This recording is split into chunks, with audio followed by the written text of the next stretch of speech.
Hello, friends. Welcome back to Ready from Birth, the channel where you can learn all about elimination communication and how you can naturally potty train your baby from as early as birth.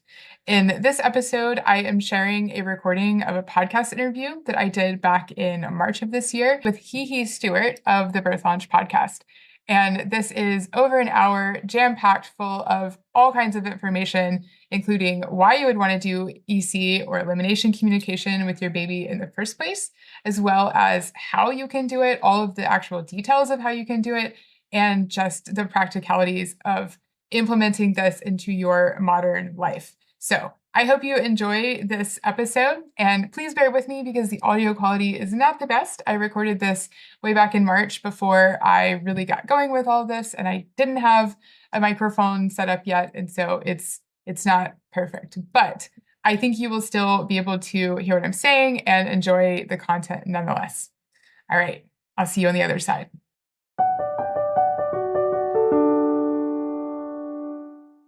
Welcome to the Birth Launch Podcast, an empowering space for expecting and new parents to hear candid conversations with experts and learn how to craft your ideal birth. Heather, thank you for being here with us today. Hi everybody. Great to be here. My name is Heather Medlin. I am the creator and founder of Ready from Birth. I teach infant potty training or elimination communication over on Instagram at readyfrombirth.et. And I'm really excited to be here. Yeah, thanks for joining me. I'm excited to talk about elimination communication. I think for a lot of parents, that's probably a foreign term. However, I know it from my days in early childhood. So, listeners, if you're unfamiliar, I did not start my career in doulahood like right out of college. I was in the early childhood education sector for a number of years working with kids birth to 5, and primarily my bread and butter was that birth to 3. It just is like where I thrived, and elimination communication was always a topic. We had some parents choose to do it. It was something that we supported in the school and the facility that I worked at.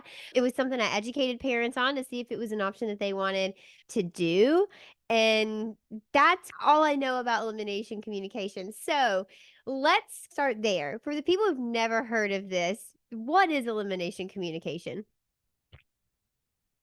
Okay, so elimination communication is exactly what the words say. So elimination is the baby's need to pee or poop, and then communication is them letting you know that they need to pee or poop.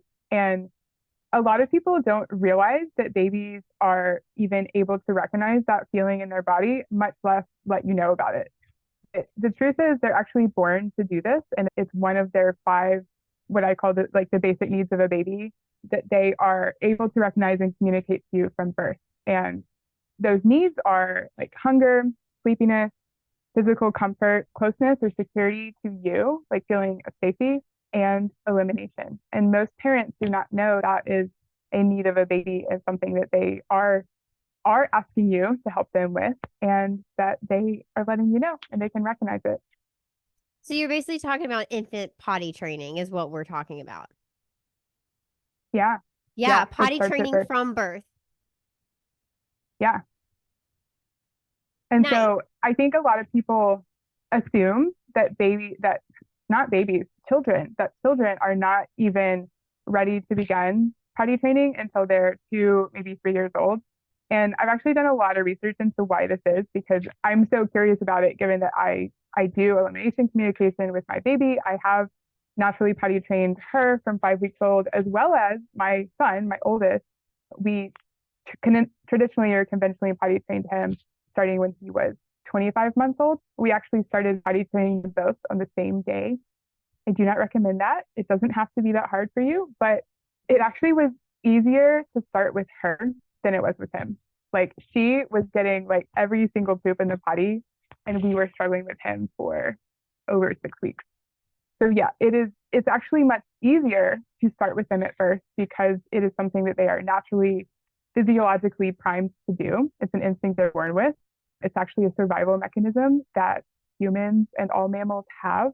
So if you think about it, of course you would not want your baby to soil you or the bedding or themselves. It's a hygiene thing. It's for their safety and their survival. And so literally every kind of mammal on this planet knows how to teach their young to let them know that they need to do some business. They're going to take them to an appropriate place where they want them to do their business and help them out with that. And so I think what a lot of people don't realize is that we are teaching our children what we want them to do from day one. And so if we teach them that we want them to pee and poop in a diaper, they're going to do that. They're going to learn how to do that. And then when they're older, 2 or 3, and they're a toddler and they're at the height of their control, independent phase, and then we're trying to tell them, no, I don't want you to do that anymore. Now I want you to pee and poop in the potty. They're like, what? But that's not what you told me for 2+ years that you wanted me to do. And so babies are, because they have this natural instinct to communicate their need to go, we can respond to that. We can listen for those cues and respond to that by offering the potty and giving them a chance to do their business in a clean and hygienic way that feels good to them. And they will learn that's what they're supposed to do. So we are setting the tone from day one, what we want them to do, and they're going to pick up on that and learn that and continue to do that. So with a baby, it's technically elimination communication because obviously they are very small and helpless and they cannot physically take themselves to the potty. We are the ones that have to take on that responsibility to listen for them and their cues and respond. But potty training, the reason I call it natural infant potty training and we say we're beginning from birth is because they are learning about using the potty, about what it feels like in their body to recognize those urges, what it feels like to relax those muscles and take care of business, and they are actually even able to hold it for a short amount of time as a baby, contrary to popular belief. I've had so many comments on my Instagram by people just insisting that a baby just can't. They just can't do it. They have no idea how to do that. How could they possibly hold it? And I'm like, have you tried it? Why do you believe that? Like, where is that belief coming from? And I think so many of us are conditioned to believe this narrative that children are not ready until they're much, much older. And the pediatricians in this country, in the US, where we're speaking from, as well as the diaper companies and Pampers, if you Google, when is my child ready to start potty training? Like the first 3 or 4 sites that pop up are Pampers, Huggies, Honest, and they're all, if you read who is the author of these articles, it's either a marketing executive or a pediatrician who was hired by these companies to tell you your child is not ready. Do not pressure them into starting too early. It's going to take longer if you start too early. Friends, please, if you take one thing away from this podcast today, it is that the people who benefit from your child being in diapers longer, so instead of finishing at 12 to 18 months, which is possible when you begin elimination communication from birth, versus the average age of complete toilet independence now, which is 35 to 37 months. That is 2 to 3 times as long in diapers as a child who has begun with EC. Who benefits from your child being in diapers 2 to 3 years longer than they otherwise would? It's not you. It's not your child. It is the companies that are providing the product that you are buying. And they have created a need by telling you that your child is not ready. They can't recognize their need. They don't know how to do this. They can't hold it. Don't pressure them. Wait. Of course they want you to wait. It benefits them. If everybody in this country who's having a baby in 2024, and it's about 3.7 million babies born per year in the US, if every one of those moms woke up tomorrow and realized that EC is possible, think about how many billions of dollars that would cut out of this market industry overnight. It's massive. And we and our babies are not the ones who are benefiting from the availability of disposable diapers. So I want you to think about that. It's really about money and not about serving your baby or doing what's in the best interest for your baby. I'm going to take a breath after that. Yeah. We all need a breath after that. Everybody take a deep breath in and deep breath out. Think about too how many diapers we could keep out of landfills, right? How much better our earth would be able to benefit from people being in diapers a lesser amount of time. Okay, so you keep talking about our babies can recognize this and they can communicate this. And you guys, I want to recognize that this definitely sounds crazy if you've never heard of it before. But since I have seen this work with my own eyes, I'm here to tell you your baby is capable of these things. It is the wildest thing. And I bucked it too when I first found out. And I was a teacher at that time. And so I was in a different position. I wasn't a parent, and my responsibility was different. And the mindset in which I was taking care of these children were different than a parent. And I want to recognize that this is the first time you're hearing about elimination communication. You're like, all right, these two women are wackos, but I'm with Heather on it. Don't knock it until you try it. It may not be for you. Certainly, it takes dedication and it does take a commitment, but it does work. So, Heather, what do these signs look like to indicate that your baby is needing or is feeling that urge to go pee or go poop? Or is there anything that we need to do to facilitate that? Are we just learning our baby and watching their cues? What does that actually look like in early infancy? Yeah, so that's a great question, and that's one I get all the time. So I just want to say every baby is a little bit different, and so what your baby's cues are and what my baby's cues are may not be the same. And also, your baby is going to change their signal over time. So if you start from birth or start in the newborn period and carry this out through full toilet independence, which is anytime shortly after they begin walking, so as early as 9 months or as late as 18 months, then they're probably going to have a vast array of signals throughout that time. In my free guide, which I have a guide to natural infant potty training that you can download, we'll link it in the show notes. But in my guide, I talk about two key things to look for to know when it's time to offer the potty. So one is, I call it watch for the shift. So you want to watch for the shift in your baby's energy, either from a state of kind of low, calm, chill energy to agitation or irritability, or from a state of play and noise and active to suddenly becoming very still or retreating even into another room if they are mobile and are crawling. So you want to watch for that shift because that's really your indicator that, oh, like they're starting to feel that urge and something has changed and now they either need to pee or they need to poop. I've found that a pee signal is generally more agitated, like they may start to, if it's a newborn, they may start to cry softly or fidget or arch their back away from you. And then for pooping, as they are generally going to either get very still, you may see their facial expression change. If they are breastfeeding, then most babies they generally will not continue to latch and poop or pee at the same time. So if you're trying to latch your baby and they want latch, they're doing kind of the thing where they're just like, their head is going everywhere. You know what I'm talking about if you're breastfeeding. But if they won't latch, that is a very strong signal that they need to do some business. Or if they're latching really well and it's going great, and then they start popping off and you can't get them to relatch, it's probably because the milk has stimulated their digestion and now they're ready to poop. A newborn baby, yes, what goes in will come out. And a newborn baby typically will breastfeed, they say 8 to 12 times a day. You may be more like 6 to 10 times a day, whatever your baby is doing.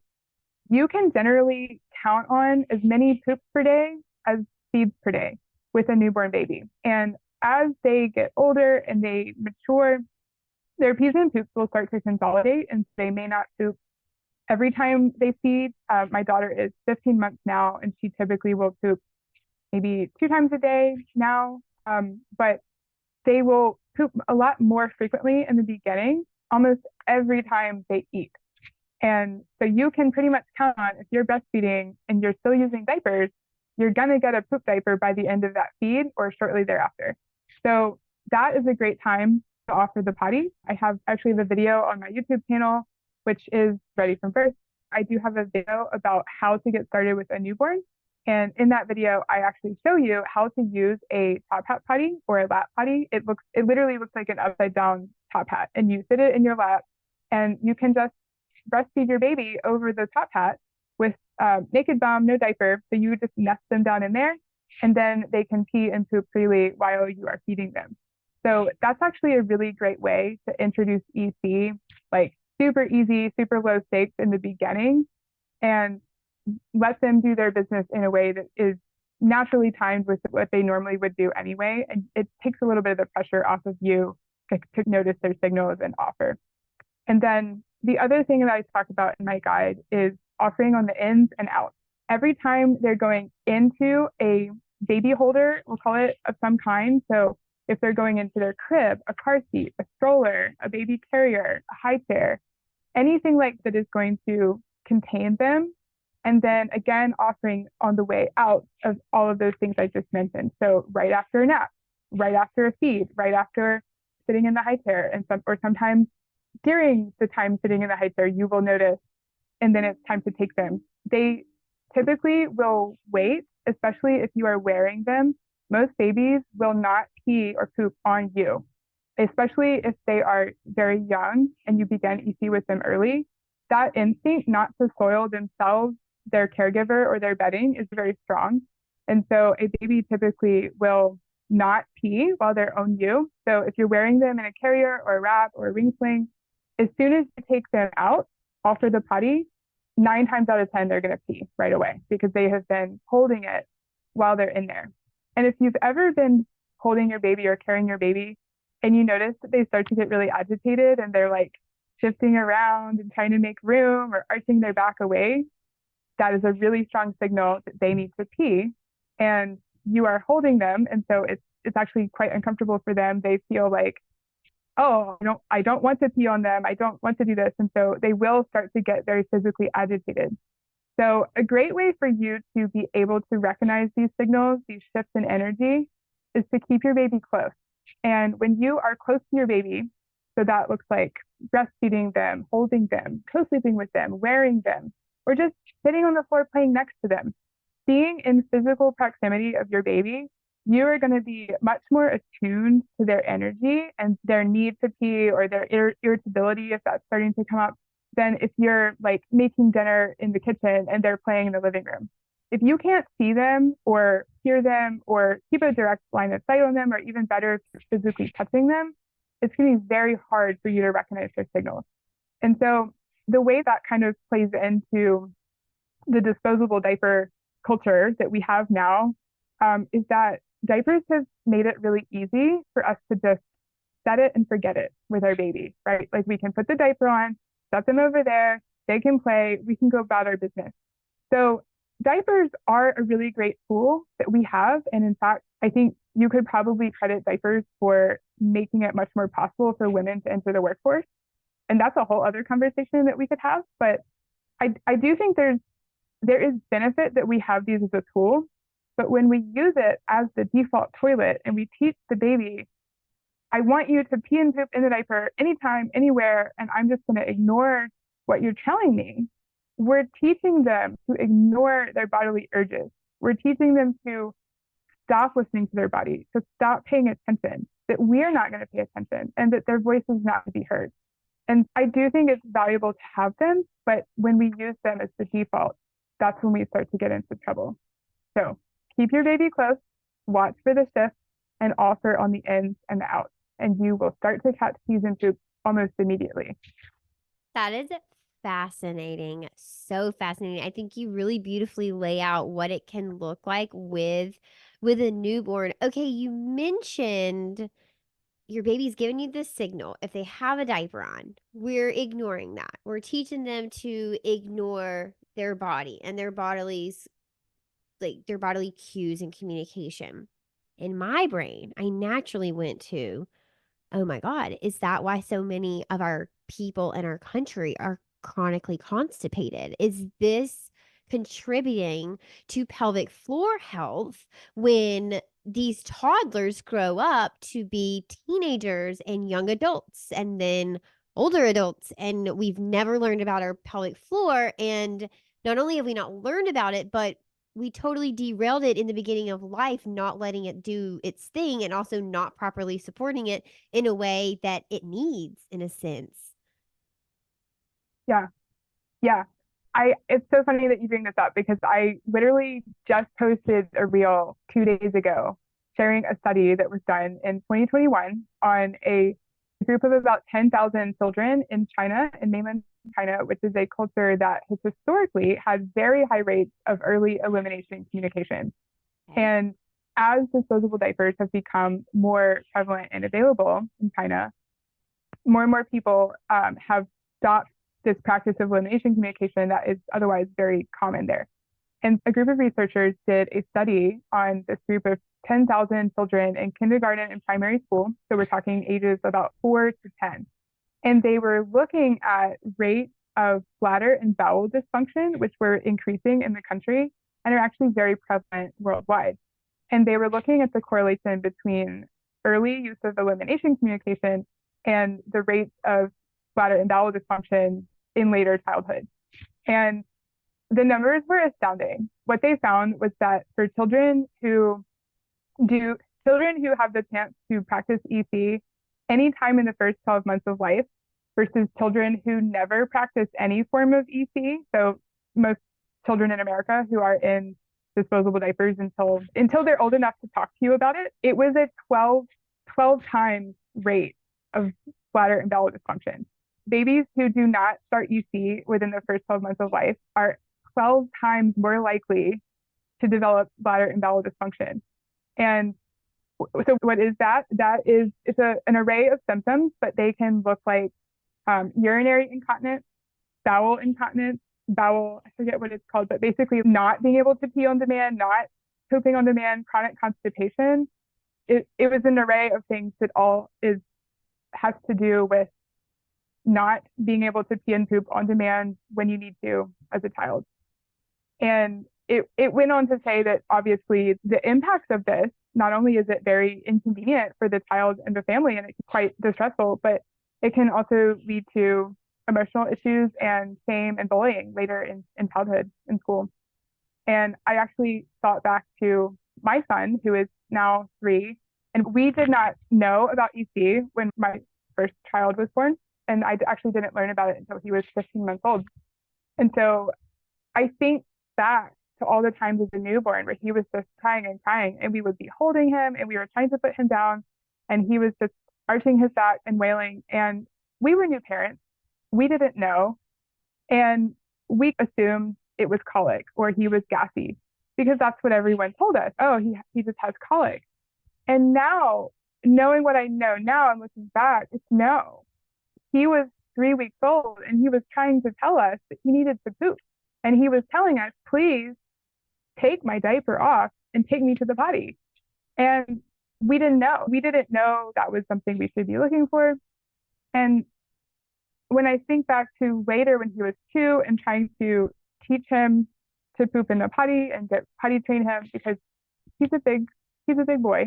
My partner and his dad he's a very large guy. And so my son was outgrowing the capacity of the 5T pull-up very early. I'm just going to put it that way for your listeners. And we were cleaning poop out of pajamas, bed sheets, underwear, pants, you name it, for months. And it was not contained in the pull-up anymore. And so we decided that we had to begin potty training him around the time my daughter was born, around when he was 2 years old. And I remember taking his diaper off and trying to encourage him to sit on the little potty that we had bought for him. And he was just crying and crying. And he said, Mama, put my diaper back on so that I can poop. He needed to poop. And because he had only ever pooped in a diaper, he was not comfortable experiencing the feeling of free pooping into something else. And it was so distressing for him to be asked to do something that he had never done before at that point. And he was begging me to put his diaper back on. And now, even as a 3-year-old, he's been potty trained for maybe a year now. And he's doing great, but he's still in diapers at night. We cannot get him to give up his pull-up. When we've tried to introduce underwear, I feel bad talking about him online, but well, I'm going to share this because I think it's really important for you to hear. And he is old enough that he can have a conversation with me about his pull-up and about the safety and security that his pull-ups give him at night. And he's tried underwear and he has an accident every single time. He can't even go a whole nap time without having an accident. And I think back how much I wish that we had known about EC when he was a baby, because I know that has a lot to do with it. And his inability to wean off of the diapers has everything to do with us not listening to his needs as a child, as a baby. And I think a lot of parents experience that. I get messages from mamas all the time who have older babies and are trying to potty train their older babies. And they're like, my child won't poop outside of a diaper. They're Yeah. terrified. Yeah. I And think it that makes you so much nailed sense. it. I think you nailed it when it comes to we are sending their body messages and they are learning from day one. And whatever we program in them from birth, we either have to keep going with it or we have to unprogram it and then reprogram something different later down the road. And in a 3-year old, I was in a 2 to 3-year-old classroom. I was in early childhood many years, so I did multiple ages. So my elimination communication experience obviously came from the infant classroom, but when I was in a 2 to 3-year-old classroom, potty training was part of the curriculum for that year. That was an age appropriate skill set that we wanted all of our kids in our class to have before they advanced on to the next class. And I have witnessed that emotional almost trauma, that emotional turmoil of and at 2 and 3, there's no shame inflicted on you from other kids in the class because they're still very egocentric at that point. They're all just paying attention to themselves. But that child who can't get it, they know. They understand, regardless of how the adults in their life make them feel. You can continue to be very encouraging and never, ever criticize them or make them feel as if they're in trouble, and they still have this feeling of shame and guilt when they make an accident. I also have witnessed families not be as supportive and they do shame and almost bully their kids like, oh my God, again, can't you just poop in the Mm-hmm. potty like a regular kid? Or, oh my God, will we ever go a day that you don't pee in your pants? Come on. Or like, I'm going to stop sending underwear. So then you'll be forced to sit in your dirty underwear. And I understand that frustration as a parent, but also I think that you make such a good point of we've trained their body to do it this way. Their body's literally doing what we've trained. And now we are trying to teach their brain to do something different, but we are not giving their body any time to catch up with that. Yeah. And yeah, I have witnessed the same thing of parents shaming their child because they had an accident. And it's so sad because ultimately we are the ones responsible for that. Like we are teaching our child from day one what we want them to do. We are modeling for them how we are modeling for them everything we want them to start doing as a human, whether that's how to eat, how to, when we go to sleep, how to interact with other people, how we want them to talk, language, how to go to the bathroom. And it's no different. And we are showing them what we want them to do. And so if we are programming them to ignore their body, that we're not going to listen to them and they shouldn't either when they're letting us know that they need to pee. Imagine if your 3-year-old said to you at bedtime, Mama, I need to go poop. And you said, too bad, it's bedtime. I'm not going to take you. Like, good luck. You would never do that. And I've been in this situation so many times where I'm just like, oh, I just want to go downstairs and be done. But when my son tells me, Mama, I need to poop at 10 o'clock at night, what do? I take him to the bathroom and we go hang out in the bathroom while he takes forever to poop. And it's the appropriate response because when a child lets you know they need to go to the bathroom, you take them. And a lot of people ask me all the time, Heather, what do you do? Do you do EC when you're out and about? Do you take them if you're grocery shopping? And if your child was 3 and they were potty training as you know it to be, and they let you know, hey, Mom, I need to go potty, would you take them? You would take them because you want to encourage that communication and that recognition of their bodily urges and the ability to be like, oh, that feeling I'm feeling, that's me letting me know that I need to go pee. And of course, we want to reinforce that. Of course, we want to say, oh, great, like you recognize it. Let's go do something about it. Give them the opportunity on the potty and cheer them on when they get it. And so we are reinforcing and encouraging whatever we're choosing to do here. And so once you know about EC, I get it. It can feel overwhelming. It's a big Of course. commitment, especially Yeah. because like little babies pee just about every 15 minutes, it seems Hmm. like, when they are awake. And I am not saying by any means that you need to catch them all. You are not going to catch them all. It is just not possible. And you would literally be sitting in the bathroom all day. But we can give them many opportunities throughout the day, teach them that this is what I want you to do, and still use a diaper as a backup because a diaper is great for you and the baby. And it is again, it is a very important tool that we are lucky to have. But by giving them that opportunity repeatedly throughout the day, and when you do notice that they are obviously signaling to you, and at these times, the ins and outs before and after they're in something that would restrict their movement in any way, you are teaching them you're going to have opportunities to go. I'm going to listen to you and respond when you communicate to me. And I want you to keep doing that. And that's what they're going to learn. And versus the flip side, which is as a newborn, they're communicating these things to you as they are instinctually programmed to do. It is literally in their DNA and it is in yours to recognize that call and do something about it. We have collectively forgotten as a culture somehow this very important information, even though it's something that we as humans have done for millennia and still do in many cultures around the world, just not so much in modern westernized cultures. Um, they're signaling to you as a baby. And so we have the chance then, now that we know this information, to choose what we're going to do about it. And we can choose to keep doing business as usual and put them in a diaper and teach them that's where we want them to go. Or we can show them what we really want them to do.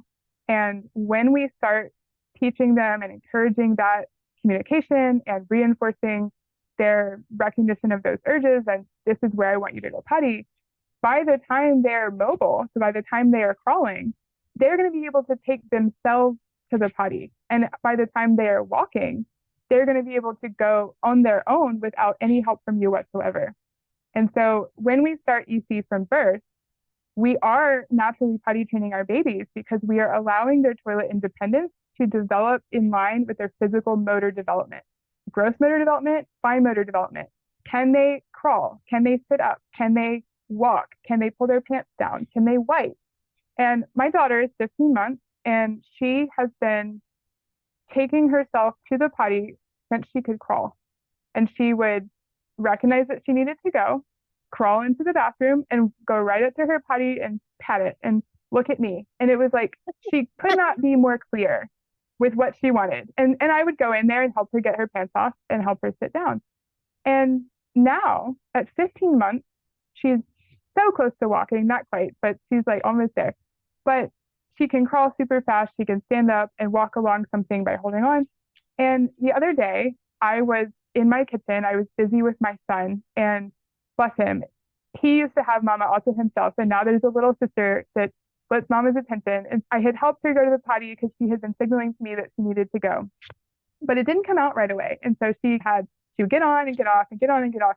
And I was just like, okay, I just need to focus on my son for 2 seconds and help him complete the thing that we were doing together. And I just let her do her thing. And I looked down and she had left the kitchen and she had crawled over to the dining room, gone up some stairs and across the room. And she was sitting on her potty, pooping by herself. Nice. And I did nothing. I did not prompt her. I did not encourage her. I did not help her get her pants down. She just had no pants on whatsoever. She was naked from the waist down because she had attempted to go previously, but she just took herself. She knew what she needed to do. She knew how to get there. She knew how to stand up and walk over there. And she sat down and did her business entirely on her own. 15 months old. And I have people commenting on my Instagram all the time, just adamant. It's not possible. You are nuts, lady. Babies can't recognize their feelings. Babies can't hold it. They have no control. And it's just not true. It's just not true. I think I wouldn't be such a believer if I hadn't seen it work a number of times. But like I say, I've helped through the years several families do this.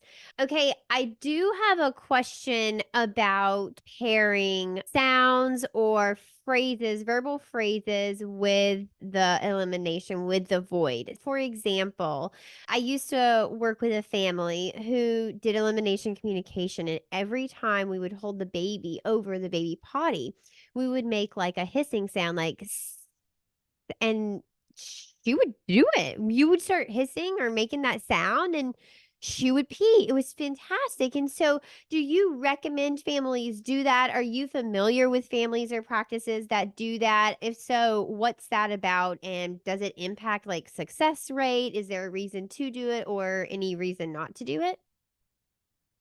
Yeah, that's a great question. I'm so glad you brought that up. It is something that we do. I think it's really important. And to go into the communication aspect of this a little more, if we were to break down the steps from the moment you recognize that your baby is signaling to you to actually getting them to the potty and peeing or pooping, then there's several pieces of communication that should happen consistently along the way.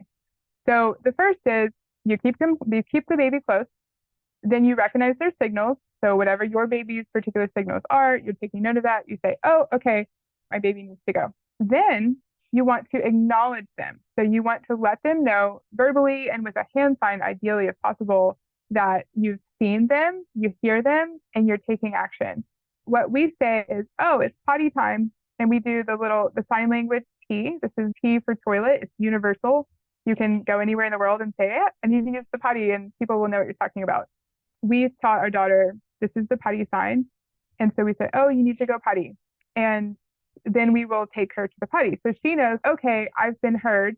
And now she can hold it because babies are born with sphincter control over their pee and poop releasing muscles, and they can hold it for a short amount of time. But you need to let them know, hey, I got you, we're going, because that gives them the chance to hold it for a minute or two. We're not talking a long time. This is not wait 15 minutes, but a minute or two, they can hold it.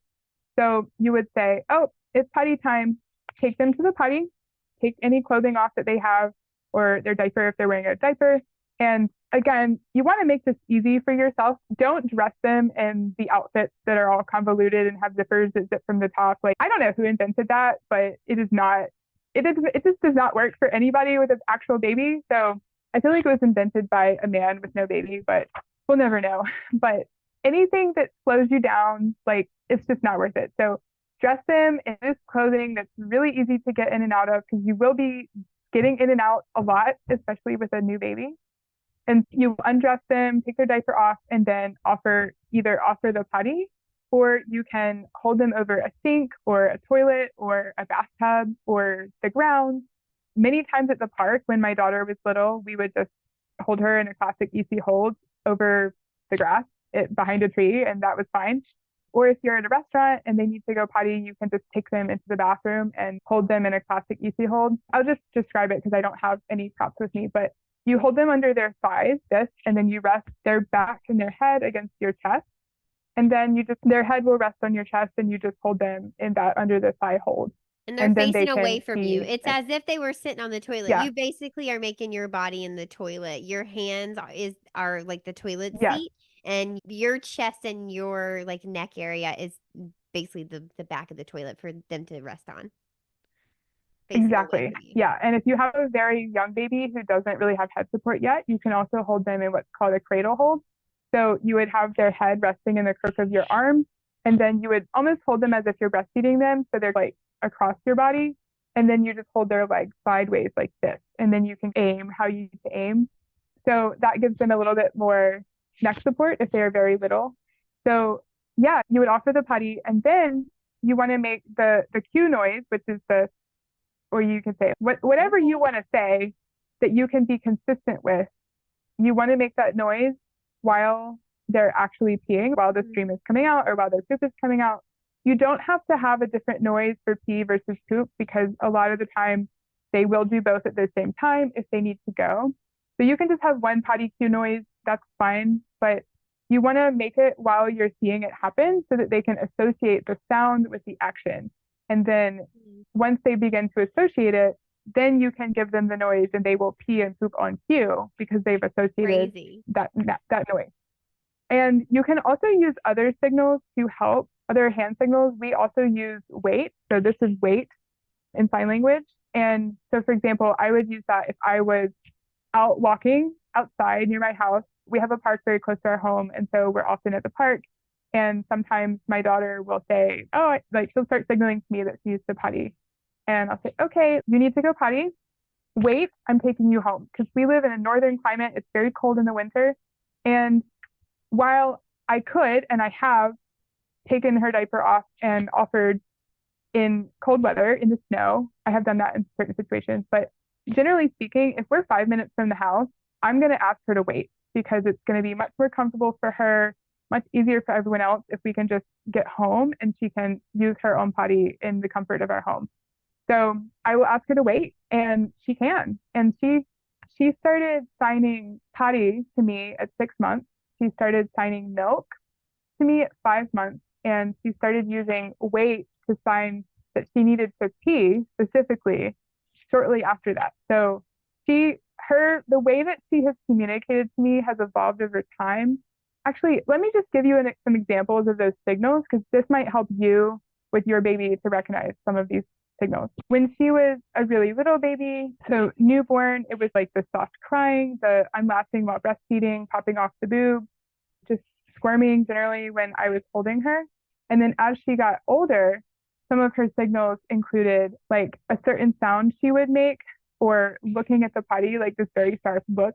And she would use the specific sign that we gave her. But nowadays, she will pat her diaper when she needs, or pat her, she doesn't actually wear diapers during the day now. She's in underwear, but she will pat her crotch area when she needs to go. And that is a like really clear cue that she does need to go. Or we'll say, "Do you need to go potty?" And she'll look. Or she'll crawl in there and pat it. Or nowadays she'll just go because she knows how to go herself. But when they are little and they do need your assistance, they're going to have this kind of array of different signals to you that all mean it's potty time. And as their brain development unfolds and they become more verbal, they become more mobile, they will evolve over time depending on their physical capabilities as they develop. Don't get too attached to any one signal and be like, "Oh, they're not doing the signal that they did a month ago," because it's going to change. And you also, another thing that can really help, I do just want to add this one thing, is that because your baby is evolving over time very quickly, their patterns and routines are also going to change. And so what was common and routine for them as a newborn is going to be very different from what's common and routine at 6 months or 8 months or 12 months. And if you find that you're getting in a groove and you're like, "Okay, I know what's going on. Every day after the morning feed, they poop within 5 minutes. They poop after lunch. Maybe they poop right after dinner." And you get into this routine and you may go months without changing a poopy diaper. We did. And there was a golden age of no poopy diapers from 4 to 8 months where we literally did not change a poopy diaper during that time. And then she started to grow up. She became mobile. Everything was exciting because now she could go get to it. And so with distractions came more accidents because she wasn't as tuned into herself and able to communicate that to us as quickly. And so she did have more accidents as she got a little bit older. She went through a phase around like 10 to 12 months where she had what I would call a potty regression. And I think it coincided with the development of her will and independence and like testing the boundary of, I know what I'm supposed to do, but what happens if I don't do that? And so all of those things can happen, all of the signals will change, but when you're starting to notice their routines at a certain age, it can be really helpful to take note of those, record the data of like, when am I feeding them? When are they peeing and pooping? And how does that relate to naps and sleep? And you don't have to record data all the time. I know some people hate recording data. Some people love it. I love to keep data records of my children. I don't know why, but I have Huckleberry. It's a great app for recording all of those things because it has like a visual graph of everything that's happening. But even if you don't like to record data, it can be really helpful to just do it for a few days every month or so that you can keep tabs on what's changing.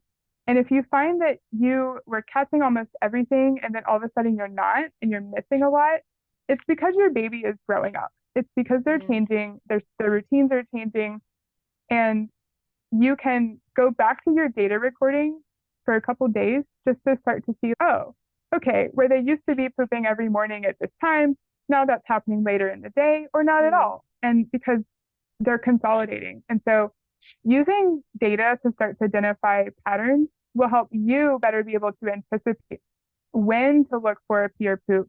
And it's going to be easier for you to notice when they are signaling. Because I 100% understand, like, mama life is busy. There's a lot going on all the time. If you have older kids at home, maybe you have multiple toddlers in the house with you, maybe you work full time.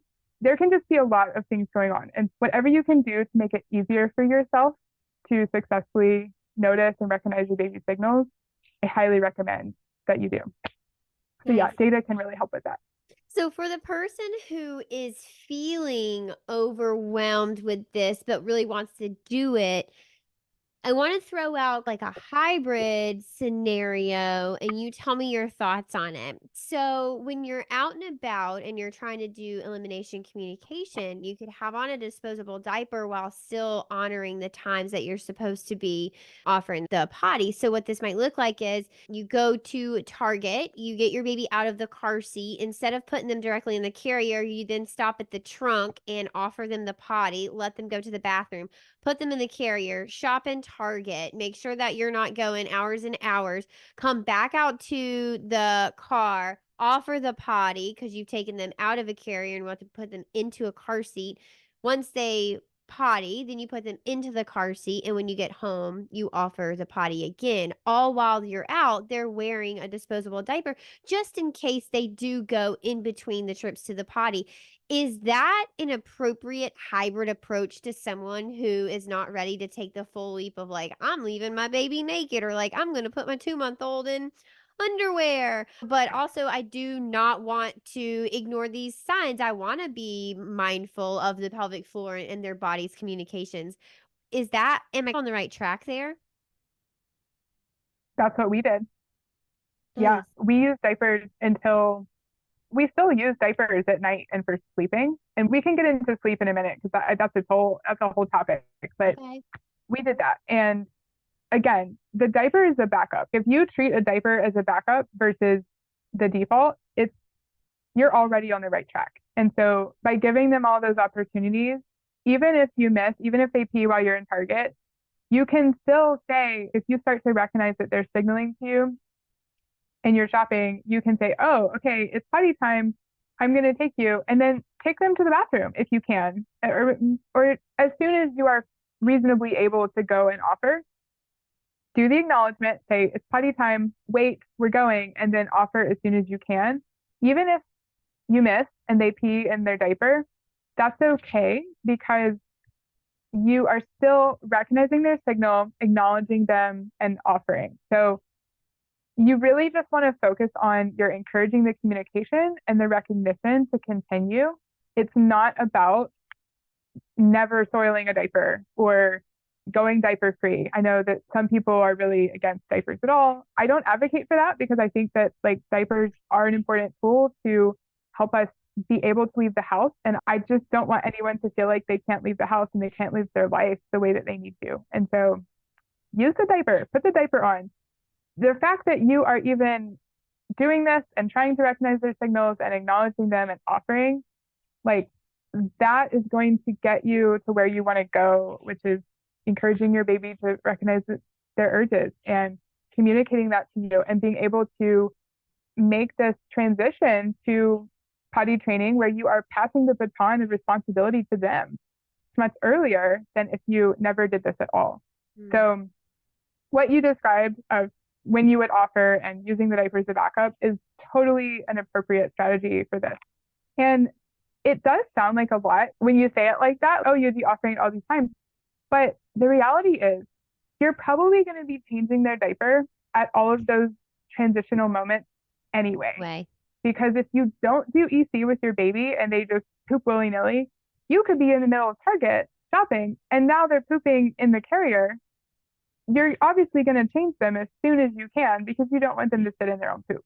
you're going to be doing all of these changes anyway. You might as well time Align them to them with be convenient with your exactly, own life, right? Make it exactly, convenient. And also, if you don't do it now at birth, you're doing it when they're 2 or 3. If you don't think that you don't get a child, a 2 or 3-year-old out of the car and go straight to the toilet in the Target before you even get your buggy, you're crazy. That is your first stop, and it is almost always your last exactly. stop. It's okay, we have to go potty because we have to drive home. You're already doing these potty stops, so you can choose to do it in 2 or 3 years, or you can do it now. Or like you say, you can risk having to leave your buggy outside with all of your stuff and go put your baby on that nasty tray that you have to lay them down on to change their diaper in the women's bathroom. So yeah, Yes. yuck. Okay, so you mentioned sleep. It sounds like we're primarily doing this during daytime awake hours.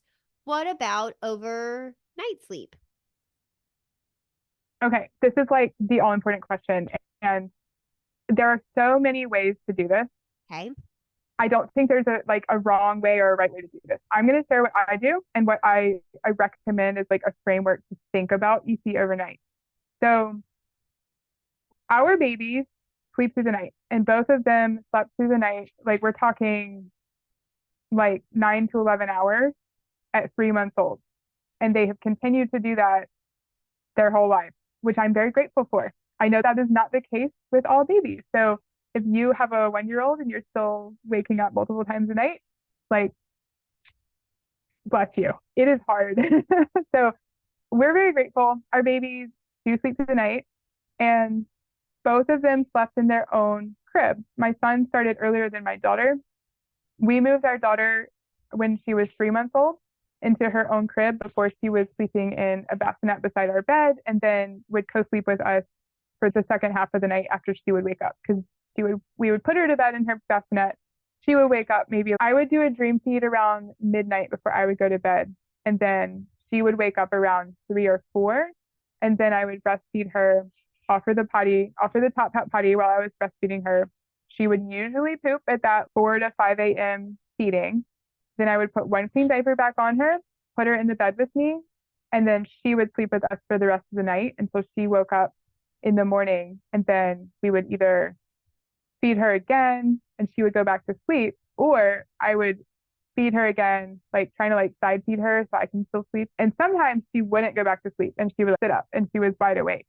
And what I realized is that when your baby won't go back to sleep the way that you expect them to go back to sleep, when they should be sleepy, you fed them, you changed them, like everything is good, but they're not going to sleep. A lot of the time, it's because they need your poop.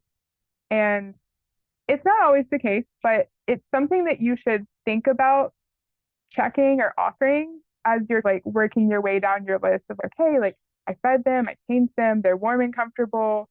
I held them, I sang the song. Like part of your sleep routine with your baby should include offering the potty so that they can relieve themselves and be comfortable going to sleep. Because let me ask you this, do you go to sleep without going to pee first before you go to bed? I think No, not. never. You're not Yeah. going to be able to go to sleep if you're feeling that agitation. So offer the potty before bed as part of the bedtime routine. And then when your baby wakes up during the night, if you are breastfeeding them throughout the night, that is a great time to offer the potty.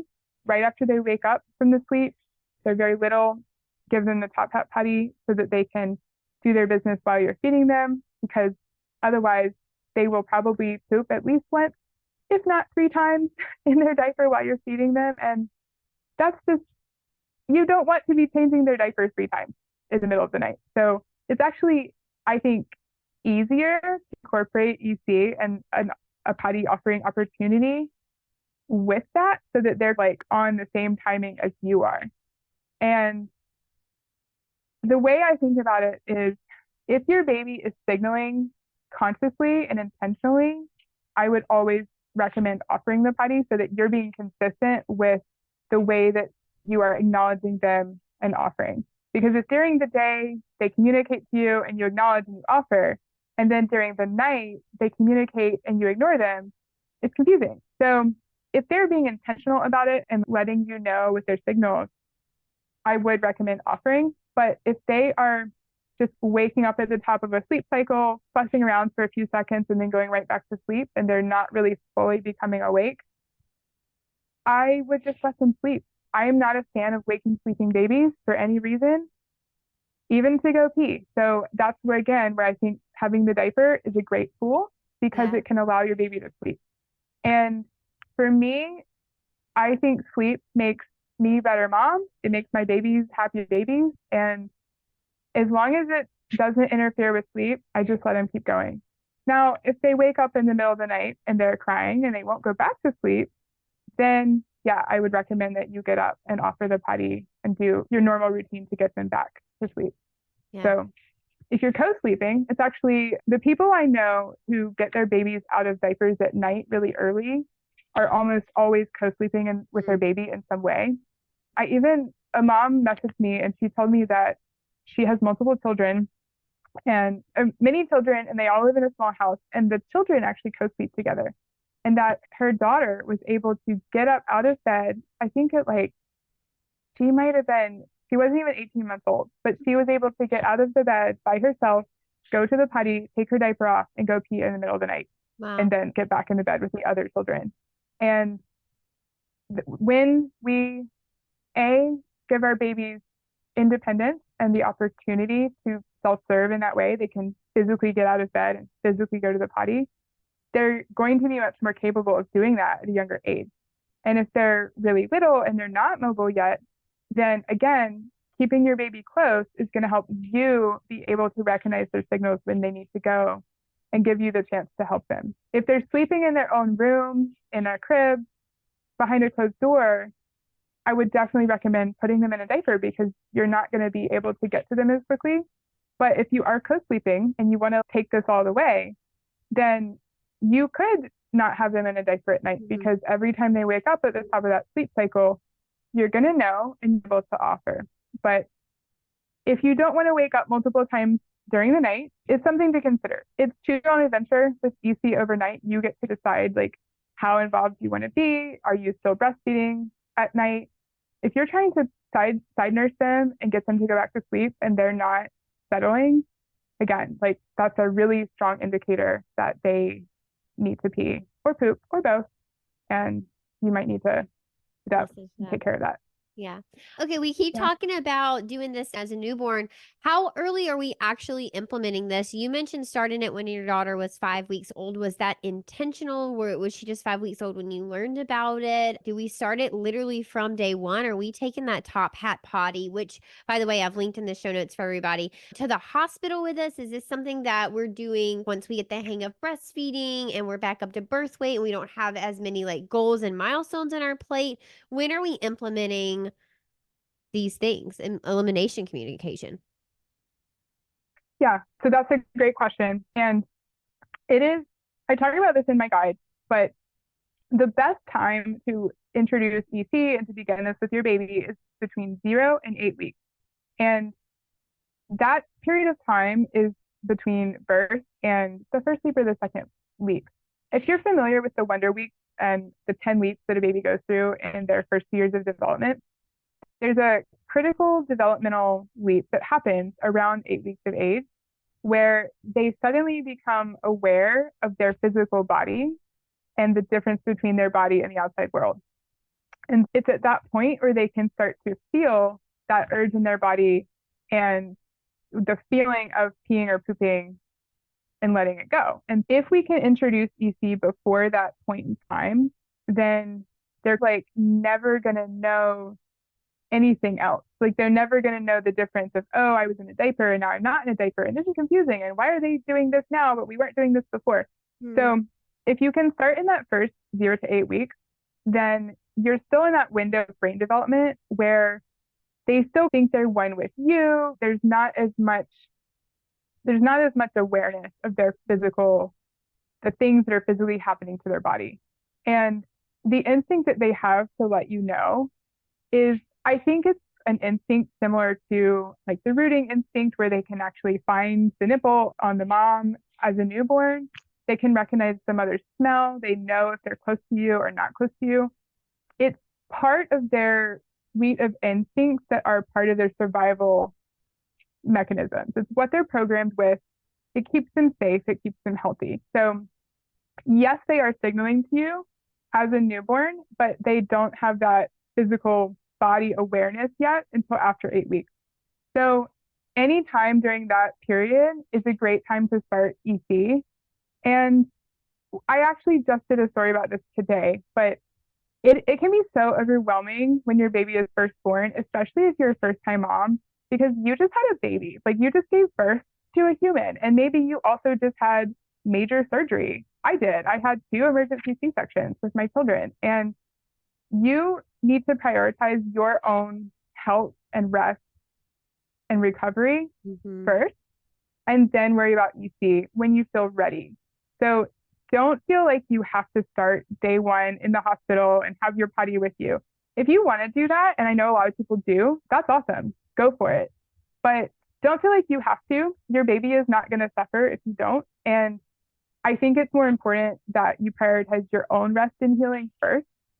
And especially get the breastfeeding relationship established. Get your milk in, because breastfeeding is, especially if it's your first time, that's a whole thing that you have to learn from scratch. And maybe no one has ever showed you how to do that. And you're figuring it out on the fly. So definitely prioritize, you and breastfeeding and healing first. And don't feel like you have to jump into EC until you're ready. My daughter was in the NICU for a week after birth, and that's a whole other story that we won't go into here, but I didn't even get to hold her until she was 5 days old. And so when we finally got her home, like we were trying to make sure that she was okay, and I was recovering from a C-section, and I was actually reading the book Go Diaper Free by Andrea Olson I at the love that time. book. Yeah, you know it. Yeah, so it's great. It's full of a lot of fantastic information. I had first heard about EC on a podcast when my son was about maybe 15 months old. And so I ordered the book. I started reading it and I was like, oh, this is so cool. And in the book, it says that you can start like 0 to 18 months. And so I tried to start EC with my son then, but it just wasn't working. Like at that point, he was 15 months in to me telling him, I want Mm. you to pee and poop in a diaper, and I'm not going to pay attention to your signals. And so when I introduced the potty, he wanted nothing to do with it. And I tried all the things that the book recommended, and he wasn't having it. And so I didn't want to force it. So we just put it away and didn't try again until he was 2 and we started potty training for real. But I do think that 0 to 12 months is still very easy to start EC with your baby.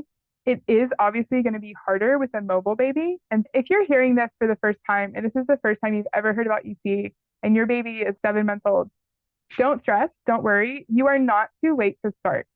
Yes, it is going to be the easiest to start in 0 to 8 weeks, and I'm all about making this easy for you. But you can still do this with an older baby. Any baby up to 12 months, and sometimes beyond that, it really depends on the personality of the baby. You can still introduce the potty and begin to recognize their signals and offer the potty. And I know a woman that I coached a few weeks ago at one of my live workshops. She started with an 11-month-old baby, and her baby was pooping in the potty within a week after the workshop. It is still doable with an older baby, and you're just going to have to take a different approach with it. And there are strategies that you can use to get an older baby to sit on the potty, especially a mobile baby, because they are very busy at that age, and they're just not going to be interested in sitting there with you unless you make it very engaging and exciting for them. So you can do things like have special toys that you only offer at the potty, or books with you. Just the face-to-face time with you can be enough, honestly, because every baby just wants more time with you, like more face-to-face, one-on-one time with you. And if you can sit there with them and truly engage with them, sing songs with them, the Itsy Bitsy Spider is a great one. It's very engaging. Anything with like hand signals and a lot of eye contact, they're going to be so happy with that. And so use their potty time as quality time and time that they're getting to spend with you and connect with you. And that's going to help them want to sit there. And you can also bring stuffed animals to the potty and start to pretend. You can put the bear on the potty and then they're going to the potty, make it social. There's all kinds of things you can do with an older baby to make potty time more engaging when they've never done it before. So it's really just getting them to sit there the first time and getting them to pee and poop the first time is the hardest part because once they go that first time and you use your cue, so it's when you see them pee, you say the sound and then celebrate, go nuts, clap, sing, get excited, whatever you do with your baby. Let them know that you're excited that they did it, positively reinforce that action, and then keep doing that. And every time you offer after that and they do it, it's going to get easier and easier because now you're reinforcing what you want them to do and they're going to do more of that. It's really just getting them to sit there the first time. And then after that, once you get that first poop in the potty, that's a pretty cool moment because The you're going to connection has realize, been, yeah, their brain yes, realizes, yes, oh, wow, I can do this. Okay, hearing you talk about the yeah. contrast between your daughter and son reminds me of the differences. Maybe some people would call them discrepancies. I don't, just differences, developmental differences between boys and girls when it comes to potty training. We know girls typically potty train a little bit earlier, and on average, they don't need as long to learn how to potty train. So boys are potty training later and they need a little bit longer. Do we see any sort of statistical difference in terms of boys and girls when it comes to EC? And this could be success rate or how fast it takes for children to get it or better times to introduce it depending on developmental age, anything like that? That's a great question. And I actually don't know of any research that has been done on that. I'm gonna look into that because now that you're bringing it up, I think that would be really great information to be able to share. But what I do know is that I know of many anecdotal stories of both boys and girls successfully beginning EC very young. Really, the only difference between a little boy and a little girl is that you have to aim the penis. If you are offering them, like, if it's a putty that they sit on that has the little, like, pee guard in the front, the splash guard, Yep. it's not really a big deal. Like, usually that will catch anything that would go out. But if you are holding them over a sink, you may need to, like, use your hand to, like, aim down into the sink so that you're not peeing on the mirror. And same if you're holding them, technicalities, same if you're holding them over a toilet, you may need to aim a little bit. And then if you are using a top hat putty with a little boy, it, it's not going to necessarily just fall straight into the putty. So you may want to put a cloth over top of them or like a pre-full diaper or a burp cloth, something that will keep Catch it. the pee from going out because you just need to make it go in the putty. But yeah, that's really just a physiological difference and you can get used to the functionality of doing what you need to do there. And otherwise, I know plenty of little boys that have been absolutely fine with EC. There's there hasn't been a lot of research done on EC in the US that I know of because it's just really uncommon here. But I'm gonna look into that and see if I can find out. If you find anything I cool, let think me know. I Send think it what I've along. found so far, yeah, I will share that. Cool. All right, Heather, this has been so insightful. Thank you so much for joining me today. Not only did it allow me to like reminisce on my early childhood days and remember all the sweet families that introduced me to this idea, and I've helped their families go through this potty training journey at different stages and with different approaches. I think potty training is something that when you have a baby, you don't always think about, but today's perspective was so incredibly cool to think about there are other options. We don't have to wait until our children are 2 or 3 or 4 to potty train. It may be something that we could do arguably with a lot less resistance if we start it from birth, if you find that is for you. So, Heather, I know you've mentioned your free guide and we will link that. But otherwise, if people are interested in connecting with you or learning from you, how can they do that and where can they find you? Yeah, thanks so much. So I'm on Instagram at readyfrombirth.ec. I post over there daily.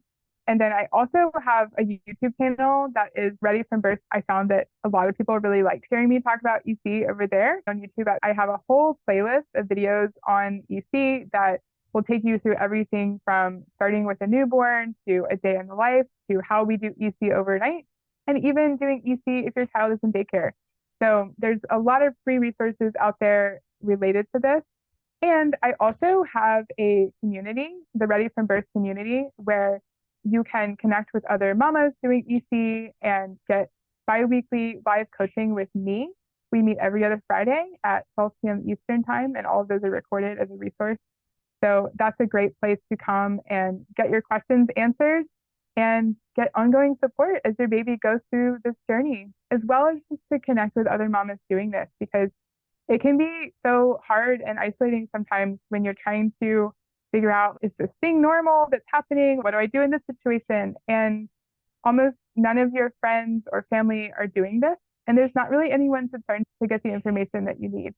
That's why I created the community, and I'd love to see you over there. Heck yeah. All right, you guys.